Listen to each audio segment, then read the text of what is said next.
हर कोई व्यक्ति अपने जीवन में सुख संपत्ति ऐश्वर्य की कामना करता है और इसकी प्राप्ति के लिए तरह तरह के उपायों को करता है। यह उपाय ही व्यक्ति के जीवन की उथल पुथल को एक स्थायी लाभ प्रदान करने के लिए किए जाते हैं, जिससे उनका मनोबल भी बढ़ता है और आर्थिक तंगी भी दूर होती है। इसी प्रकार से पुष्य नक्षत्र में किए जाने वाले इन उपायों से मां लक्ष्मी की कृपा प्राप्त की जा सकती है। यह उपाय अत्यंत सरल हैं और प्रत्येक व्यक्ति को करके इसके लाभ को प्राप्त करके अपने जीवन को सुचारू रूप से चलाने के लिए मां का आशीर्वाद अवश्य ही प्राप्त करना चाहिए। रवि पुष्य नक्षत्र एक अद्भुत संयोग है। इस बार पुष्य नक्षत्र 400 साल के बाद एक अद्भुत संयोग लेकर आ रहा है। इस समय में किए गए उपाय अत्यंत चमत्कारिक प्रभाव देते हैं। जान लेते हैं पुष्य नक्षत्र कब से शुरू हो रहा है।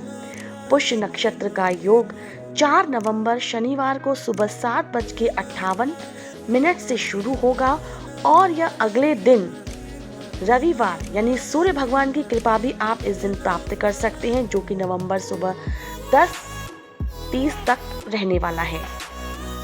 ज्योतिष शास्त्रियों के अनुसार पुष्य नक्षत्र अत्यंत महत्वपूर्ण नक्षत्र माना गया है। इस दिन विवाह आदि के कार्य को छोड़कर अन्य समस्त किए गए कार्य अत्यधिक फलदायी सिद्ध होते हैं। इस दिन कोई भी शुभ कार्य किया जा सकता है। अगर आप सोना, चांदी, घर या किसी भी प्रकार की स्थायी संपत्ति को खरीदते हैं तो इस दिन किए जाने वाले कार्य और उपाय अत्यधिक सर्वाधिक सिद्ध होते हैं और स्थायी रूप से आपके जीवन में बने रहते हैं और मां लक्ष्मी की कृपा भी आप पर बनी रहती है। पुष्य नक्षत्र के दिन जो भी व्यक्ति उपवास करके पूजन पाठ करते हैं उन्हें अतिरिक्त पुण्य प्राप्त होता है। इस दिन आप अपने व्यापार के खाते लेखन जो भी सामग्री आप अपने व्यवहार में यूज करते हैं उन्हें शुभ मुहूर्त पर रखने से और स्थापित करने से मां लक्ष्मी की कृपा आप पर बनी रहती है। रवि पुष्य नक्षत्र के दिन शुभ मुहूर्त में मां लक्ष्मी के मंत्रों का सरल पद्धति से उच्चारण करना चाहिए। अर्थात आप जो भी पूजा पाठ की सरल पद्धति जानते हैं उसे अवश्य करना चाहिए और मन से ही कृपा प्राप्त करने के लिए प्रार्थना करते रहना चाहिए। और इस समय एकाग्र मन भाव से इतना ध्यान करें कि मां की छवि आपके मन मस्तिष्क पर दिखाई दे। इस दिन लक्ष्मी सूक्त का पाठ भी किया जा सकता है और इसी दिन से शुरू करके आप 40 दिन तक लक्ष्मी सूक्त का पाठ करके उसके अद्भुत फलों को प्राप्त कर सकते हैं।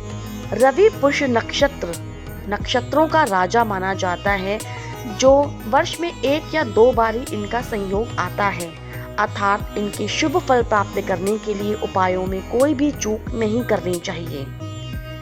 कहा जाता है कि रवि पुष्य नक्षत्र में अगर एकाक्षी नारियल का विधि विधान से पूजन करके उसको स्थापित किया जाए तो इससे मां लक्ष्मी घर में धन और वैभव बनाए रखती हैं और स्थायी रूप से आपकी जिंदगी में जीवन पर्यंत तक वास करती हैं। अपने व्यापार को बढ़ाने के लिए चाहे वो आप ऑनलाइन या ऑफलाइन कर रहे हो, रवि पुष्य नक्षत्र में अगर आप एक मोती शंख स्थापित करते हैं तो इससे भी आपकी कृपा मां लक्ष्मी आप पर बनाए रखती हैं।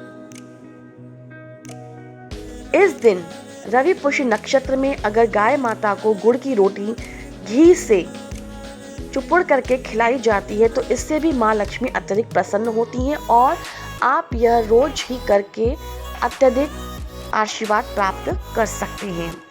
रवि पुष्य नक्षत्र में अगर सूर्य भगवान की उपासना की जाती है तो सूर्य देव का आशीर्वाद भी आपको प्राप्त होता है। सूर्य देव को जल चढ़ाना, जिसमें कि थोड़ा सा कुमकुम और गुड़ चढ़ा के अगर आप चढ़ाते हैं और सूर्य मंत्रों का साधारण सरल पद्धति से जाप करते हैं और आदित्य हृदय का स्तोत्र का पाठ भी आप इस दिन कर सकते हैं। रवि पुष्य नक्षत्र वाले दिन ही तांबे का अथवा चांदी के बने हुए श्रीयंत्र को भी आप अपने घर में पूजा पाठ करके स्थापित कर सकते हैं। इस दिन मां लक्ष्मी के समक्ष सुबह और शाम घी का दीपक जलाकर पूजा अर्चना आरती करके मां अत्यधिक प्रसन्न होती हैं और आपकी जिंदगी में स्थायी रूप से कृपा बनाए रखती हैं। इस नक्षत्र में अगर एक तांबे की लोटी में जल भरकर रखा जाए और उसमें थोड़ी सी हल्दी डाल दी जाए और पूजा संपन्न करने के पश्चात अगर इसे अपने घर के प्रत्येक कोने में और घर के बाहर भी छिड़का जाए तो इससे भी माँ की कृपा आपके ऊपर बनी रहती है। आज ही के दिन अगर आप तांबे की एक कटोरी में चावल भरकर रखते हैं और उन चावलों में चांदी का सिक्का या साधारण सिक्का रखते हैं और उसमें 1 या 2 तेजपत्ते डाल करके उसे अपने घर के ईशान कोण में रखते हैं तो इससे भी आपके घर में सुख संपत्ति, ऐश्वर्य और माँ लक्ष्मी की कृपा बनी रहती है। आज ही के दिन शाम को पूजा करते समय अगर एक तेजपत्ते पे आप अपनी मनोकामना लिख करके माँ के समक्ष रखते हैं और पूजा संपन्न करने के पश्चात उसे उसी अग्नि में आप जलाते हैं और यूनिवर्स में बाहर जा करके उसे उड़ा देते हैं और यह कहते हुए कि आपकी मनोकामना भगवान माता रानी लक्ष्मी ने सिद्ध कर दी है, उसे पूरा कर दिया है, तो ये भी एक लॉ ऑफ अट्रैक्शन का काम करती है।